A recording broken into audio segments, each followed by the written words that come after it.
Hello, everybody. My name is Reyna Garcia, and today's topic on clarity is giving, and this is episode 3. All right. Hey, everyone. I'm Tom, and I'm excited to be here with Reyna, and excited to hear what wisdom and imagination that Reyna brings to the topic. So, yeah, excited to begin. So, Reyna, you picked the topic this week again. So, I imagine that you have something beautiful to say about giving. So, should we get right into it? Yes. Woo! Well, the topic giving came up with because I was still in the process of thinking, what is giving? Giving could be either giving your time, giving your knowledge, helping people out with, some money or some extra clothes that you have. And there's many ways people can give, and not everybody can give, which is okay because we don't know other people's situation. So, well, I want to tell a story about myself, about giving, my experience. In the beginning, I love to give to people, and I still do. But where it came to that time, I came to that point where my husband and I, we were always giving, whether it was our time, some knowledge and, other things. And there was a time that I thought that it was unfair because we were always giving and giving and giving. And for some reason, I thought that, like other people were the same. They were going to give either to other people or give back or, like help each other. But that was not the case. How did you discover that? Or, it sounds like you had a general practice, maybe you value giving or generosity or sharing, right? These things. Yes. And clearly, I imagine you maybe heard sermons about if everyone gave and shared, everyone would be good and fine. But it sounds like you found out that everyone didn't do that. And so you had to find a way to navigate once you learned everyone else wasn't actually working that way. How did you discover that? Or it sounds like it was a difficult moment. Oh, yes. It was actually a disappointing moment. And I don't like feeling disappointed because, it affects me and it's not good. But for example, when we would go to somebody's house, we would take food and we would always take, most of the time, we would always take food. And food is, it's still pricey, but back then it was pricey as well. And I would get upset because I wouldn't see, nothing in return. And I remember my husband telling me, just because we give, you shouldn't expect other people to give back. If you give to other people, don't expect them to give you back or do the same thing. We're doing this out of our heart or, generosity. And I had a hard time understanding that in the beginning. I was angry, disappointed, and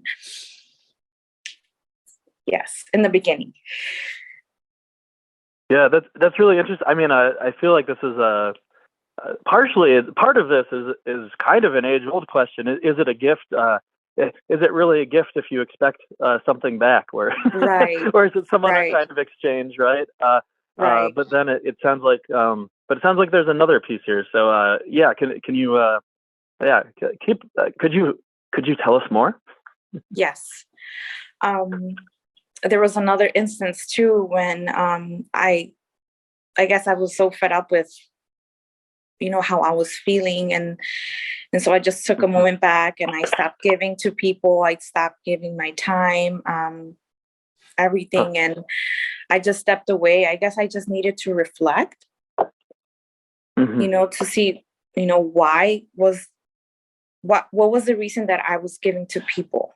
If I was giving to people and I thought that they were going to do the same thing, then I felt like it wasn't right.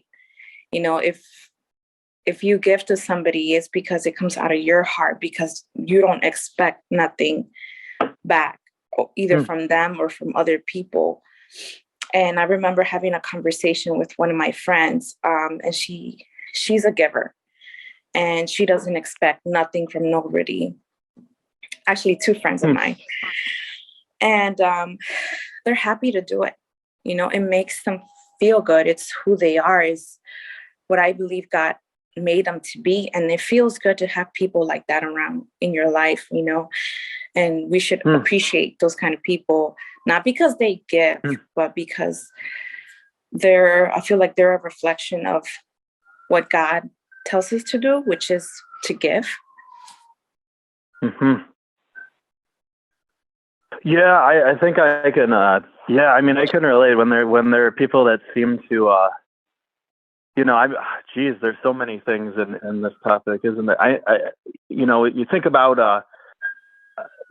Some of us grew up with a lot of stuff. Some of us grew up with next to nothing, and I think if you need to hang on to stuff and money just to survive, it's probably unfair to tell people the moral thing to do is to be giving if they're suffering, right? That for me that doesn't make sense.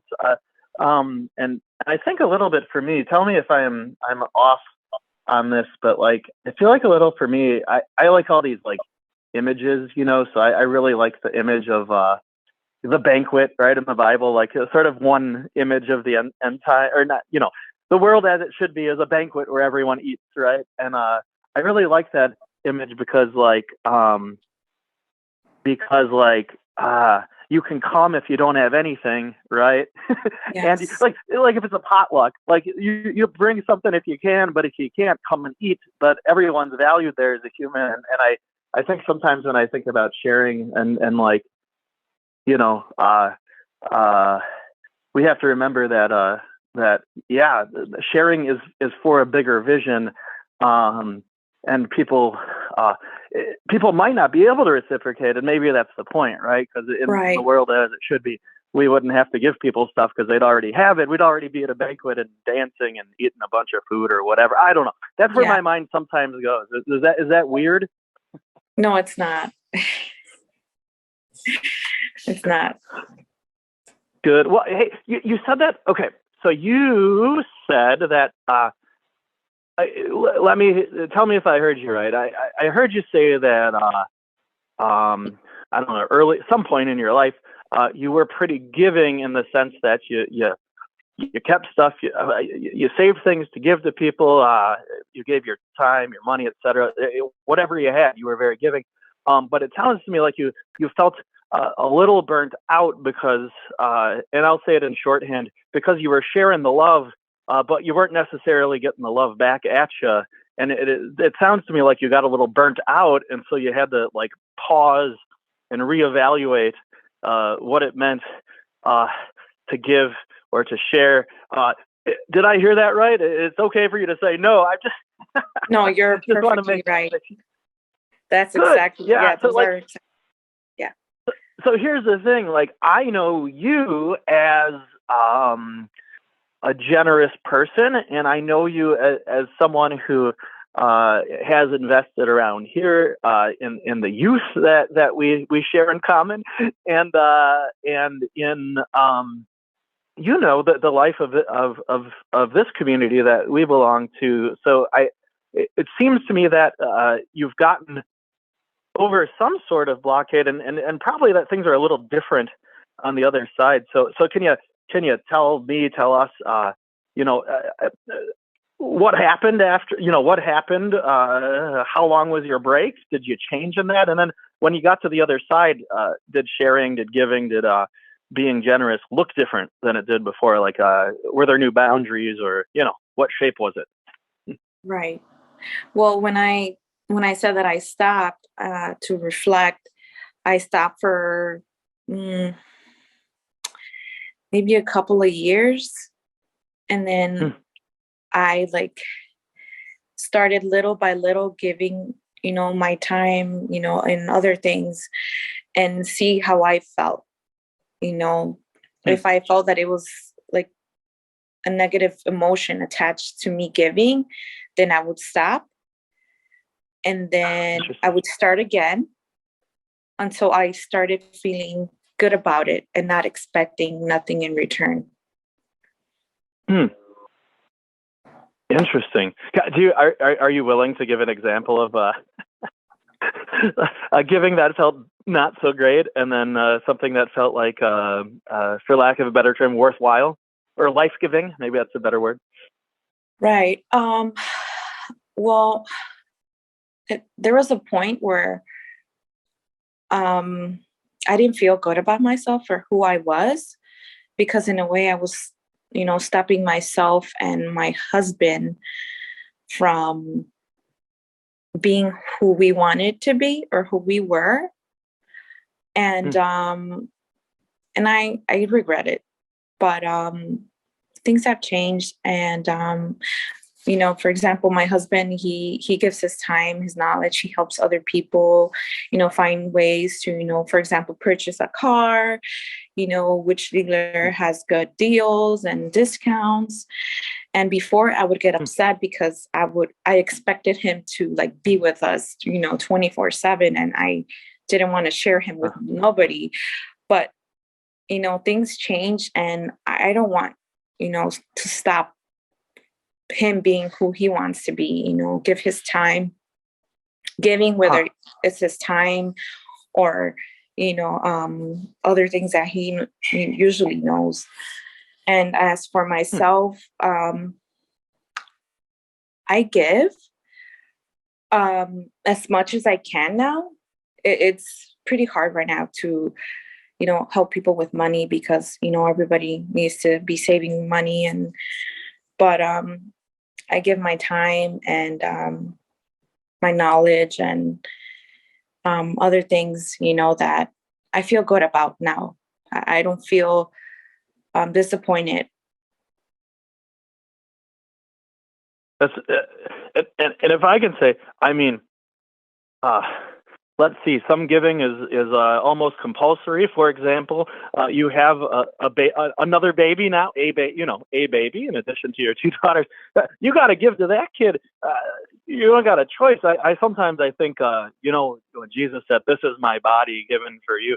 I mean, when you have a child, like, you give your whole being and your whole body to that kid, right? So I mean, yes. In some ways, like, that giving, that's huge and that's sacred. And I think that's a very, I mean, I don't know what it's like, so I can't speak much to it, but to be, to have another being, so, interwoven with you, that in itself is a gift that takes a lot of work on your end. Am I right? Oh yes, I'm not going to say it's easy. It's hard, but it's not impossible. No, that's helpful. No, thanks. I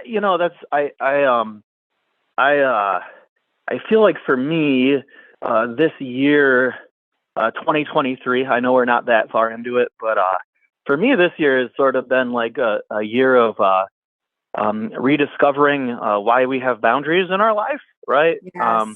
And I don't know if this is exactly what happened to you, but I know sometimes just because of my profession, sometimes just because who I am, when people are in need or needs, I'll drop everything and go no matter what, and I treat it as if it's really urgent, even if it's not. Right. And what that, and having a 3-year-old now and being married now, and things I wasn't 7 years ago, now I know for me, I've had to reevaluate what's like, maybe everything's important, but not everything's urgent. And that's been for me, and that's a boundary, right? And yes. I can say, I can come tomorrow, right? I know in my experience, especially in the times when I have been sort of generous with my time or maybe too flexible, I've ended up becoming resentful when people need too much instead of just saying no and having a boundary. So partly it's like on me, right? But I find having a boundary, I turn my phone off on Mondays, right? I find that having kind of boundaries has really helped me to love people or to give of myself in a way that if I'm just a doormat, so to speak, eventually I'm going to have so much energy sucked out of me that I can't help anybody. And I'm not going to feel good about it. I'm going to feel angry, Right. Yes. I've been there. Yeah. As much as we try, right? So yes. And I'll say this, sorry too. I think about time is a really interesting thing too. And as once we have these kids, like time, like certain times are, we only have so much time, right? And I have found that sometimes drawing those boundaries where I didn't have them before. Sometimes people will think I'm mean, because I'm not available. But that's the interesting thing about the world we live in is that like people interpret boundaries as being mean, but it's really not. It's preserving ourselves so that we can do something good later. But I don't know. I don't know if you can relate. I don't know if that's happened to you or not. But can you relate at all, or is there anything that crosses your story there? Yes, definitely. I think that was one of the issues as well, that there was no set boundaries or limits when we would give. And then when we couldn't, or we just, didn't have anything to give, we were the bad guys. We were, people were disappointed at us because we didn't give because they were so used to us always giving. But, situations come up and where we couldn't give. And I think it's not, I think it was our fault for not setting limits and boundaries, because then people get used to it. People get used to certain things, and I don't blame them, but I think setting limits and boundaries is healthy for us and healthy for other people. Yeah, I would agree with that, and I would say to add on to that, I think the one thing I learned, I learn it like every year because I forget it, but it's one thing to have boundaries, but this has sort of become a mantra for me. People will not respect your boundaries unless you tell them what they are, because they don't magically know what your boundaries. So if we just make up boundaries, like for me, like a Monday off, if I decide I'm taking Monday off and I don't tell anyone, I can't be angry at someone for calling me. That's not my fault, right? But I've found that generally, if people respect you, if you tell them, hey, this is what I need for my life, for me. I don't know. I've found so far most people are really beautiful and kind about it. But I also hear that you are involved in a little different kind of giving, because I'm talking about my time and my, energy. But I hear you also, I think, talking about maybe money and resources and food. And is that right? Yes. Okay.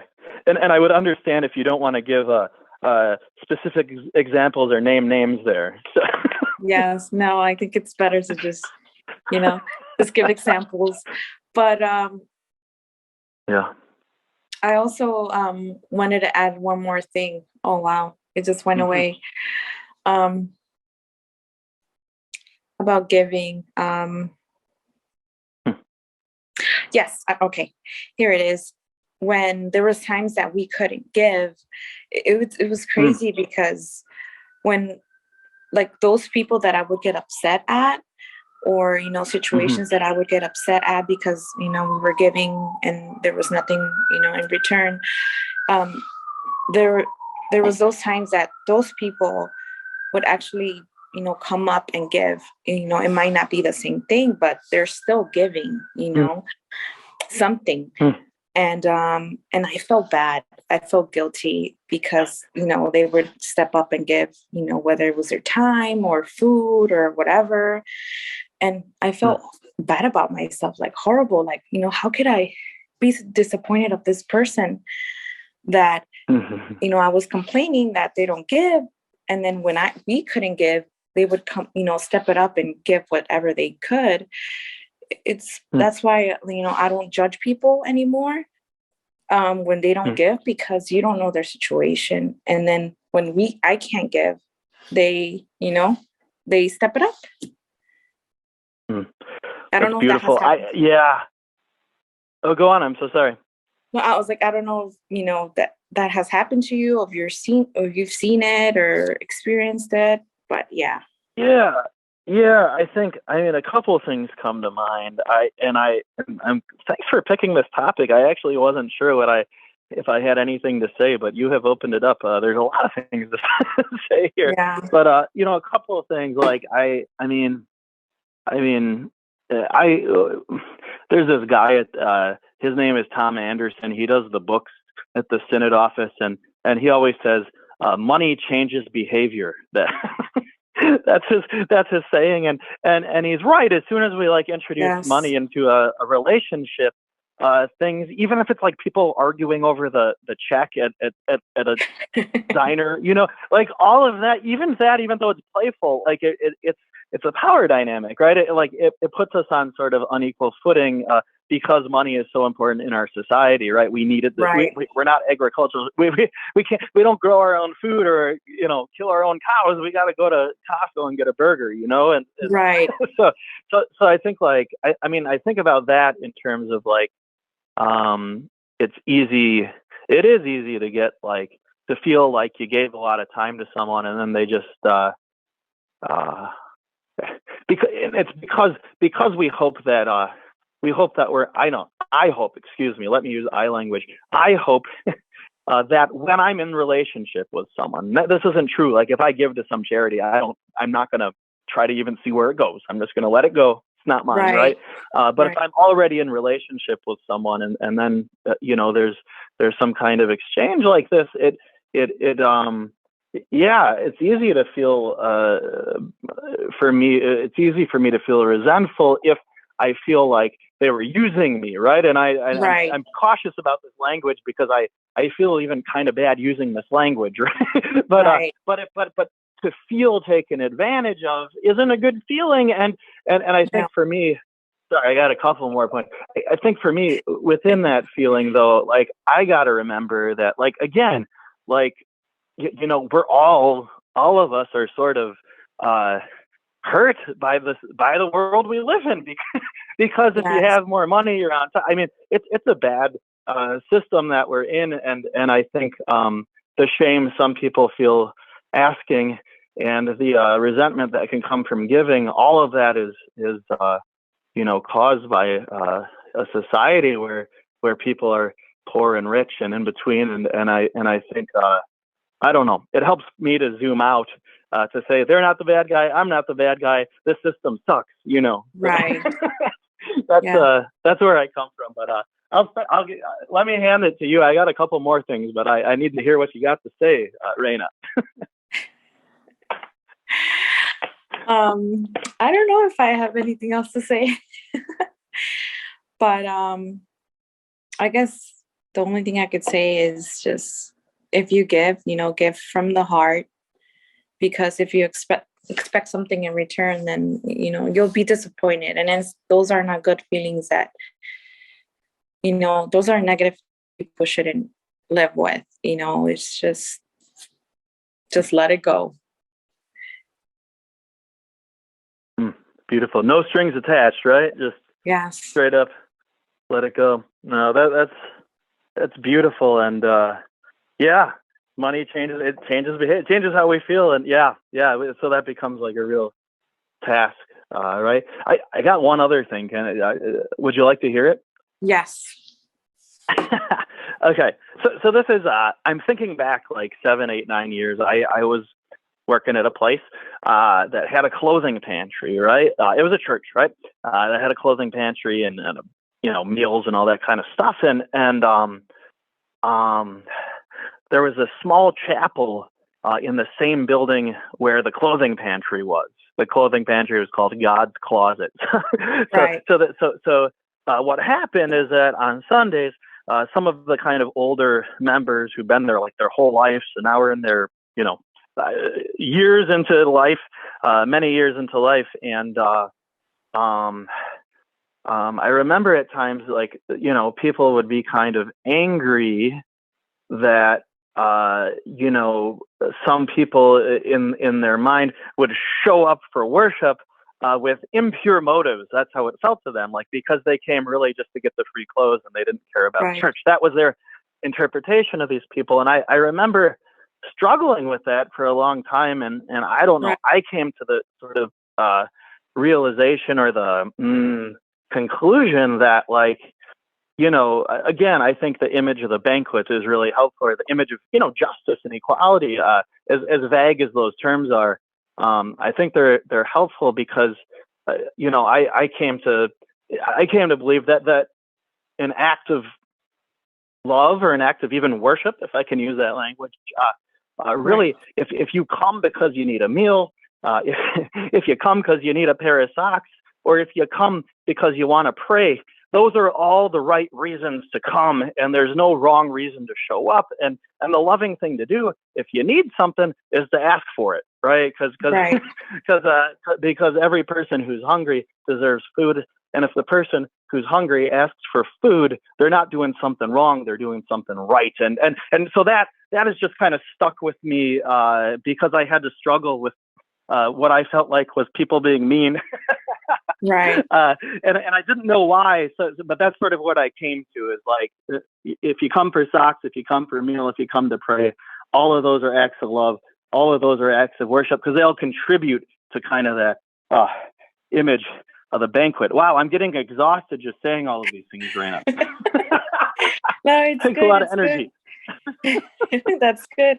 It's good, because I was thinking, like, I should ask the pastor what giving because giving means different things to other people.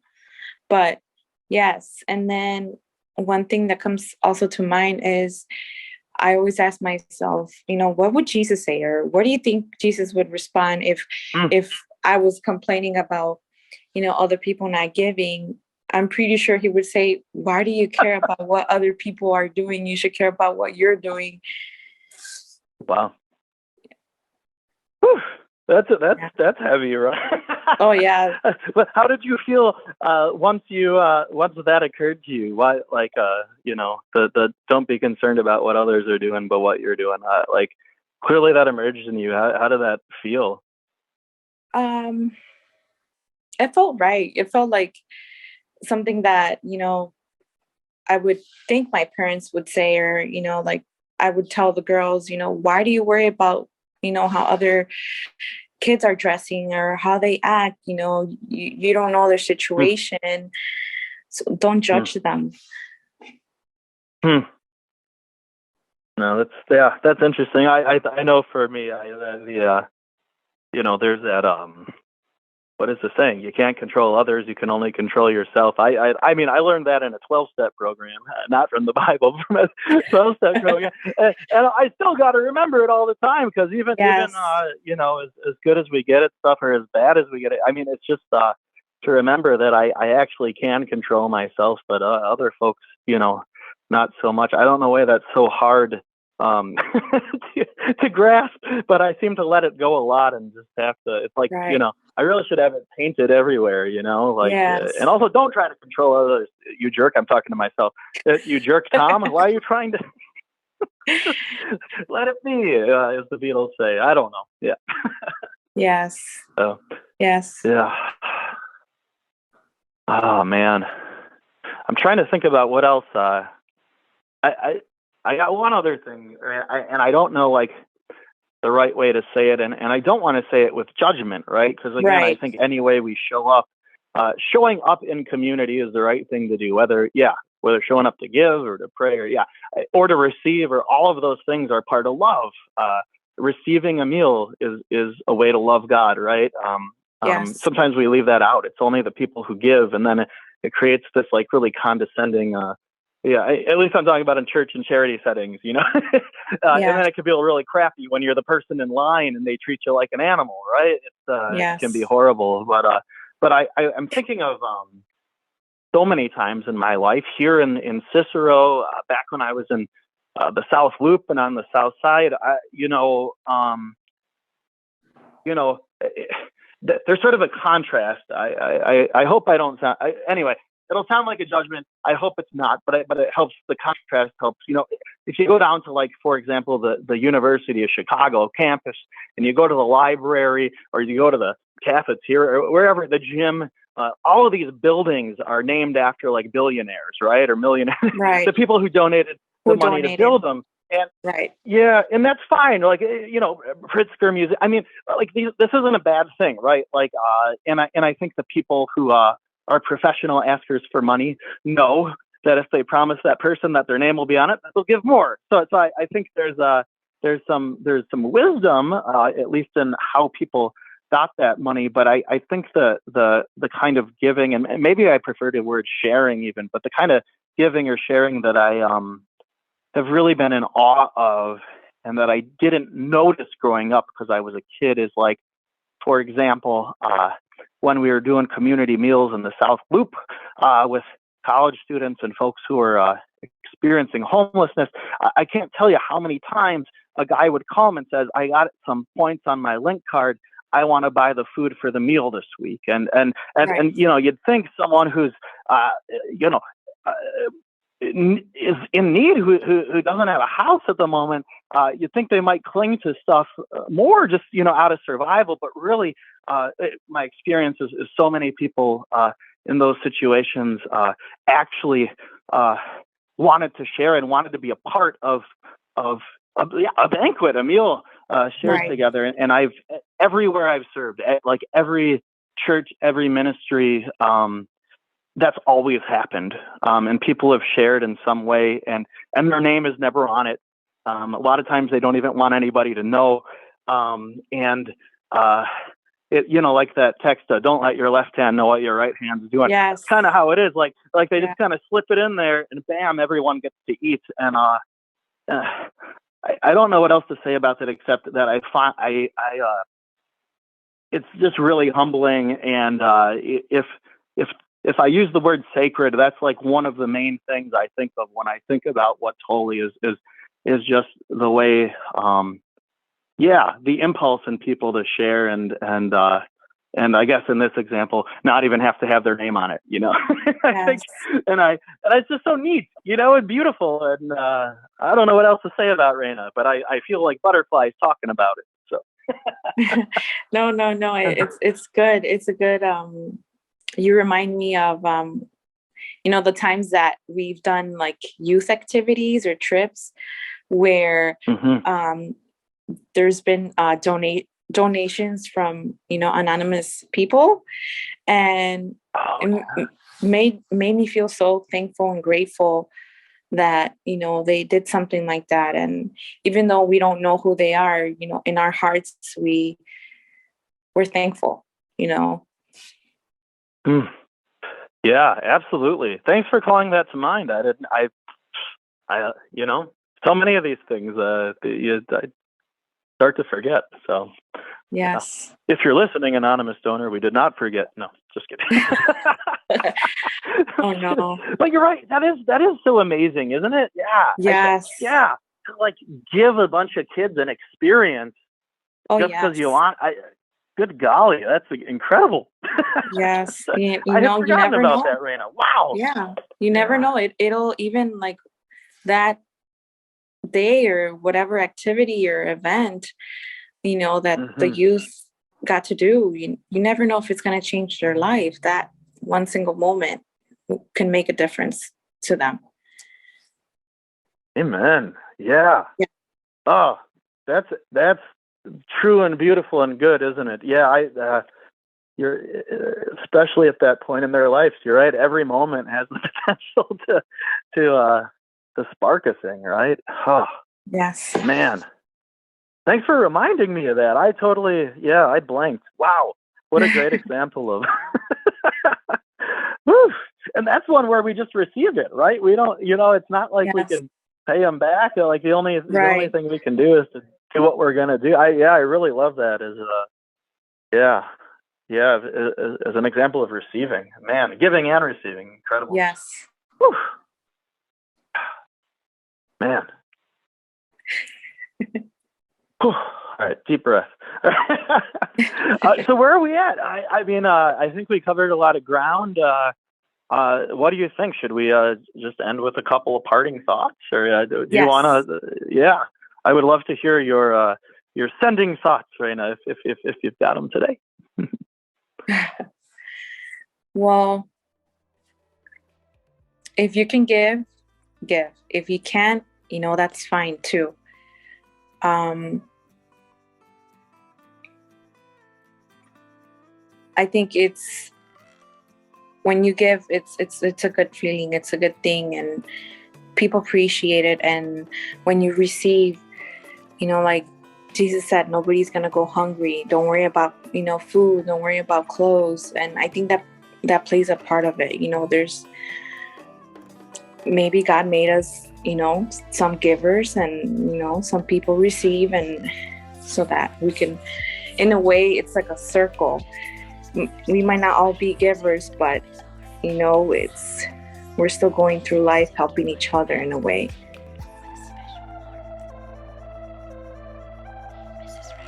That's great. Thank you so much. I love it. Well, is that the end? Yes. Okay. Everyone, thanks for joining us for episode 3 of Clarity with Reyna Garcia and friends.